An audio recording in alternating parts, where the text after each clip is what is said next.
Subscribe now and press the bell icon. Never miss an update.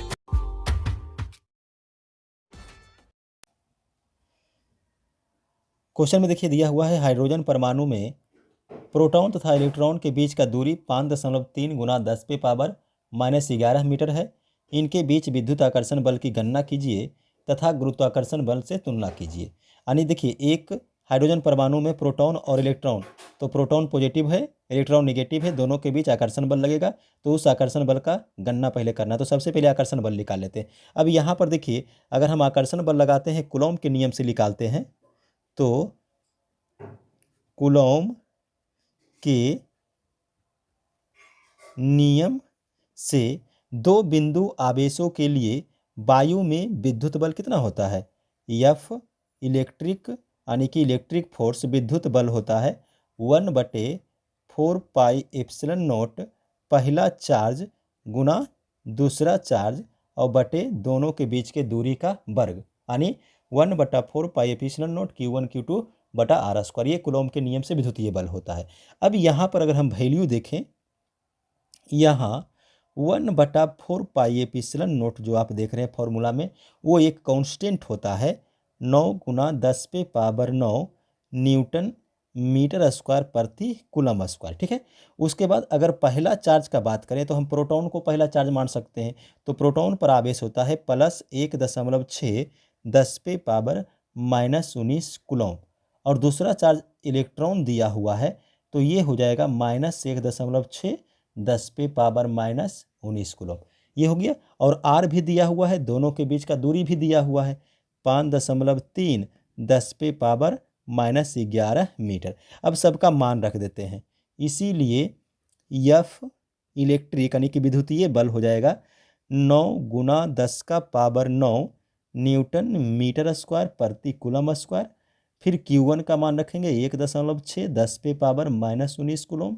फिर Q2 का मान भी रखेंगे 1.6 10 पे पावर -19 कूलम, बटा करेंगे R का स्क्वायर। देखिए इसका स्क्वायर तो इसका स्क्वायर करेंगे तो ये हो जाएगा 5.3 गुना 5.3 गुना 10 का पावर 11 का हो जाएगा 22 और मीटर का स्क्वायर। देखिए स्क्वायर है इसीलिए इसको डबल बार गुना कर दिए, मल्टीप्लाई कर दिए। अब यहाँ से अगर हम लोग इसको हल करते हैं तो देखिए मीटर स्क्वायर कट जाएगा, कूलम गुना कूलम, कूलम स्क्वायर प्लस हो जाएगा और कूलम स्क्वायर यहाँ पर माइनस, तो ये कैंसिल हो जाएगा। तो बल का मात्रा केवल न्यूटन बच जाएगा। और इसको अगर हम लोग हल करेंगे तो इसका मान आएगा 0.820 10 पे पावर -7 न्यूटन। इसको गुना भाग करके देखेंगे तो इतना आ जाएगा।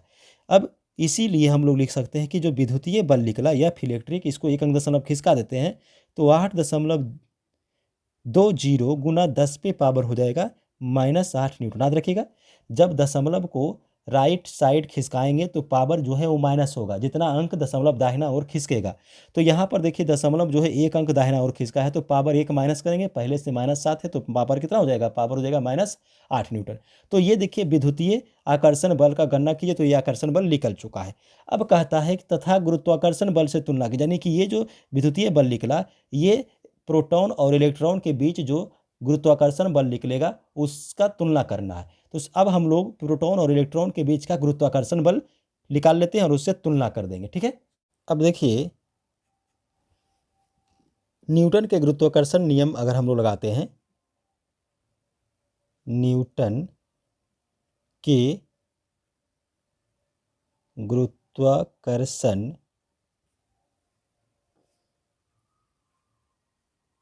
नियम से प्रोटॉन और इलेक्ट्रॉन, क्वेश्चन में वही दिया हुआ है, प्रोटॉन तथा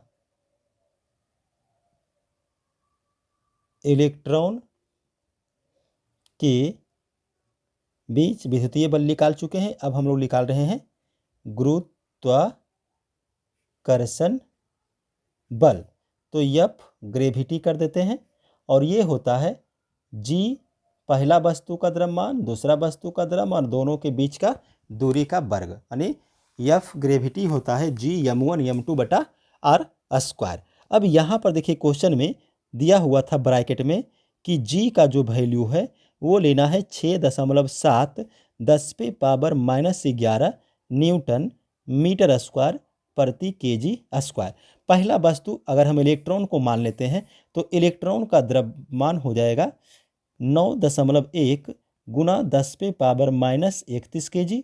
दूसरा वस्तु प्रोटॉन को मानेंगे तो उसका द्रव्यमान m2 हो जाएगा 1.7 गुना 10⁻27 kg, और दोनों के बीच का दूरी 5.3 10⁻11 मीटर वो दिया हुआ है। ठीक है, अब हमको गुरुत्वीय बल का तुलना करना है विद्युतीय बल से, तो इसमें हम लोग लिखेंगे F इलेक्ट्रिक और डिवाइड कर देते हैं F ग्रेविटी से, यानी कि विद्युतीय बल बटा गुरुत्वीय बल। तो विद्युतीय बल निकला हुआ है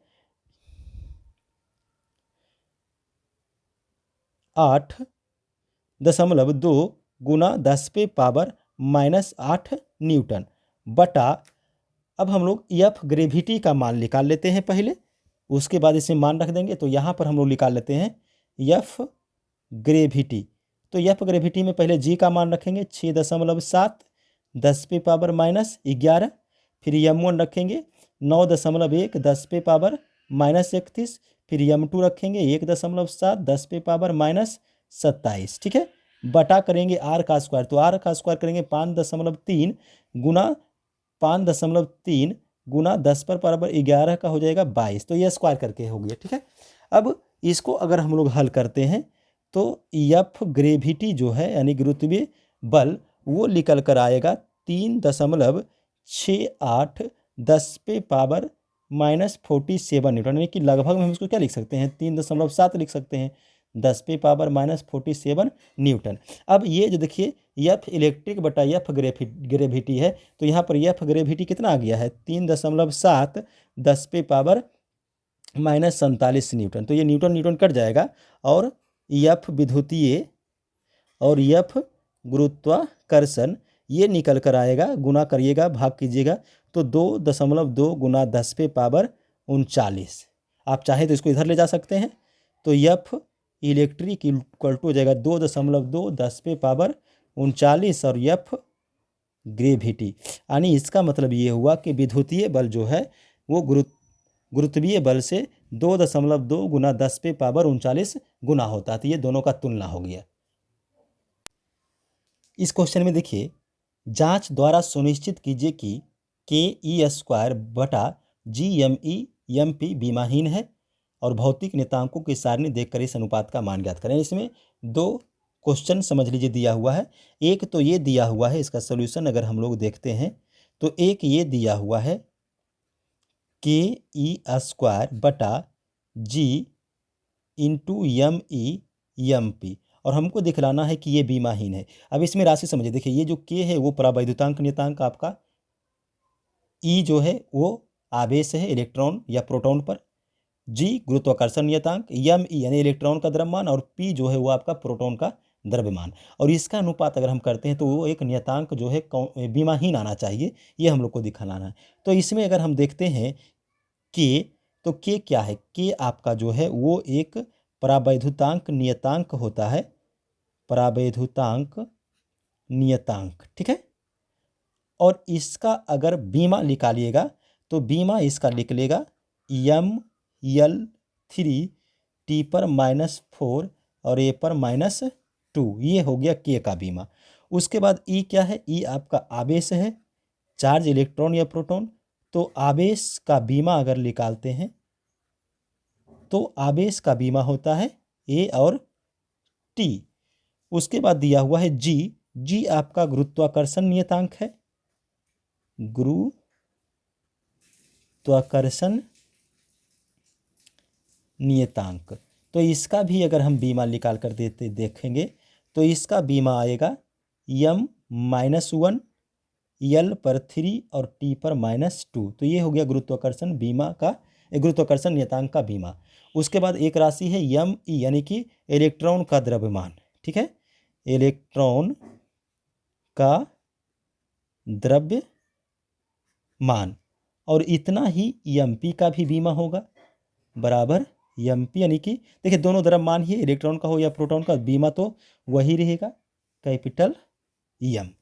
अब ई सब का मान इसमें रखते हैं, तो इस सब का मान इसमें रखेंगे तो इसीलिए हो जाएगा के² बटा GME/MP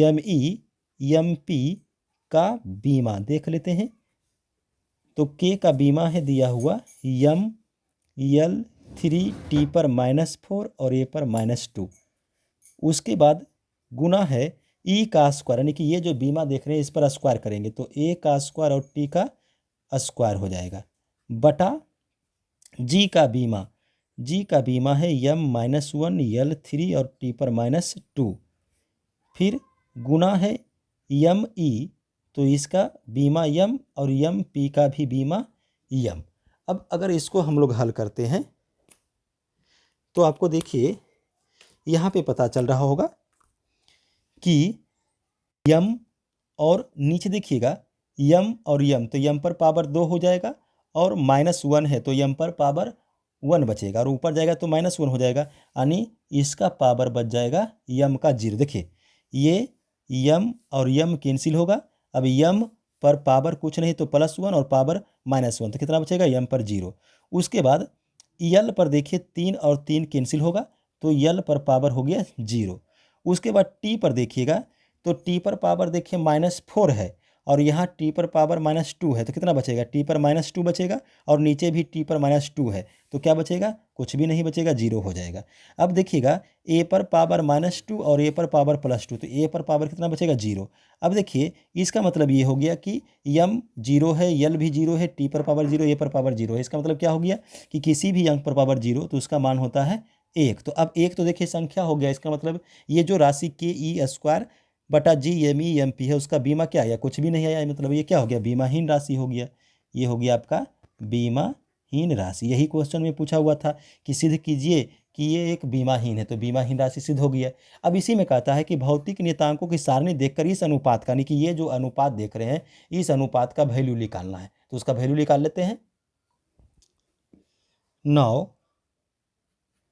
अब देखिए कहता है कि ke² बटा GME/MP का वैल्यू, तो के परावैद्युत नियतांक है जिसका वैल्यू कितना होता है 9 × 10⁻9 न्यूटन मीटर स्क्वायर प्रति कूलम स्क्वायर, गुना ई जो है चार्ज है इलेक्ट्रॉन या प्रोटॉन का दोनों पर बराबर चार्ज होता है तो 1.6 × 10⁻19 और फिर 1.6 × 10⁻19, चूँकि यह स्क्वायर है तो ये स्क्वायर 2 बार गुना, फिर बटा है जी, तो जी का वैल्यू होगा 6.7 × 10⁻11 न्यूटन मीटर स्क्वायर प्रति केजी स्क्वायर, गुना इलेक्ट्रॉन का द्रव्यमान ले लीजिएगा 9.1 10⁻31 केजी और गुना करना है प्रोटॉन का द्रव्यमान तो 1.7 10⁻27 केजी।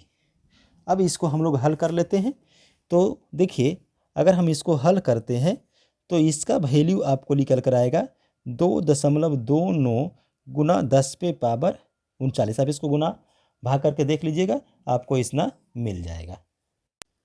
इस क्वेश्चन में देखिए ए भुजा वाले एक वर्ग के चारों कोनों ABCD पर समान परिमाण Q और समान प्रकृति के आवेश रखा हुआ, तो ए पर जो आवेश रखा हुआ उस पर लगने वाला बल ज्ञात करना। देखिए ABCD एक वर्ग है, सबका भुजा जो है ए दिया हुआ है और चारों कोना पर यानी A, B और C, D पर देखिएगा कि Q परिमाण का आवेश रखा हुआ और सब प्लस वाला चार्ज है। तो यहाँ पर जो ए पर Q आवेश रखा हुआ इस पर कितना बल लगेगा वो निकालना है, ठीक है। तो अगर अध्यारोपण का सिद्धांत हम देखते हैं तो अध्यारोपण का सिद्धांत क्या कहता है कि बहुल आवेशों के किसी एक निकाय में एक आवेश पर लगने वाला बल सभी आवेशों द्वारा लगाए गए बल के सदिश योग के बराबर होता है, यानी इस चार्ज पर जो तीनों चार्ज बल लगाएगा उस तीनों बल के सदिश योग को जोड़ देंगे तो हमको ए पर जो चार्ज रखा हुआ कि उस पर लगने वाला बल निकल जाएगा। तो यहाँ पर हम लोग बल निकालते हैं। देखिए ये जो बल है इस पर एक बी पर जो क्यू चार्ज रखा हुआ वो बल लगाएगा प्रतिकर्षण का, तो प्रतिकर्षण का बल इस डायरेक्शन में लगेगा, एक बल लग जाएगा प्रतिकर्षण का बल F वेक्टर और ए पर लगाएगा बी। उसके बाद ये वाला चार्ज भी इस पर बल लगाएगा इस डायरेक्शन में, तो एक बल इस डायरेक्शन में लगेगा,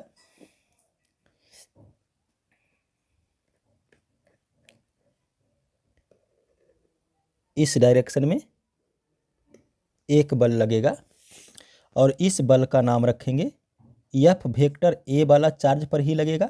कौन लगाएगा? सी पर जो चार्ज है वो लगाएगा, तो एफ वेक्टर ए सी।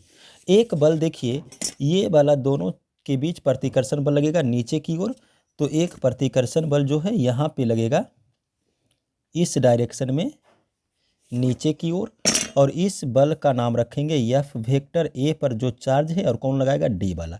तो इस प्रकार से 3 बल हो गया। अब तीनों का सदिश योग निकालना है। तो देखिए सदिश योग में याद रखिएगा कि अगर हम ये एफ वेक्टर ए बी और एफ वेक्टर ए डी ये दोनों बल को हम इस प्रकार से चतुर्भुज के रूप में ले लें, तो चतुर्भुज का नियम, चतुर्भुज योग का नियम है कि अगर हम दो सदिशों को चतुर्भुज के आसन भुजा से निरूपित करें तो उसका परिणामी विकर्ण से निकलेगा। तो विकर्ण में कितना बल हो जाएगा? एक बल तो ये हो गया, और अगर इस वेक्टर का हम विकर्ण लेते हैं तो इस वेक्टर का विकर्ण होगा F vector A D cos, और ये एंगल 45 का होगा, चूंकि ये 90 का है तो ये 45 आएगा। और इसका अगर हम एक विघटन लेंगे, वियोजक लेंगे, तो एफ ए बी और कॉस 45 हो जाएगा। तो देखिए 3 बल निकल गया, 1 2 और 1 3। अब तीनों बल को हम लोग यहाँ पर जोड़ेंगे, तो यहाँ पर हम लोग सॉल्यूशन कर लेते हैं। चूंकि ए पर स्थित आवेश Q पर बल, तो Q पर कई तरह का बल लग रहा है, 1 2 1 3, तो तीनों बल को हम लोग यहाँ पर नोट कर लेते हैं। पहला लग रहा है B पर जो आवेश Q है, B पर Q आवेश के कारण, ठीक है, B पर जो आवेश Q है वो उसके कारण A पर बल, तो हो जाएगा F A B equal to F vector A B equal to 1/4 pi epsilon naught Q1 Q2, तो दोनों Q है तो Q का स्क्वायर कर देते हैं डायरेक्ट, और बटा दोनों के बीच का दूरी यानी कि A का स्क्वायर। डायरेक्शन किधर है? B से A की ओर, ठीक है, B से A की अनुदिश। तो ये एक बल हो गया। अब दूसरा बल निकालते हैं। ये जो C पर आवेश Q है वो भी A पर बल लगाएगा, तो C पर Q आवेश के कारण, तो बल लिखेंगे एफ वेक्टर ए और C 1/4 पाई एप्सिलॉन नोट, पहला चार्ज गुना दूसरा चार्ज, तो दोनों Q है तो Q का स्क्वायर, और दोनों चार्ज के बीच का दूरी, देखिए यहाँ से यहाँ का दूरी क्या होगा? ये विकर्ण है वर्ग का, तो वर्ग का विकर्ण होगा 2 रूट भुजा √2 भुजा, तो यानी कि √2a का वर्ग करेंगे तो आएगा 2a का स्क्वायर, और दिशा किधर है? C से A की ओर, C A की ओर। ये 2 बल हो गया। अब इसका तीसरा बल निकालते हैं। तीसरा बल कौन लगाएगा? D पर जो आवेश है, D पर Q आवेश के कारण, तो एफ वेक्टर क्या लिखेंगे?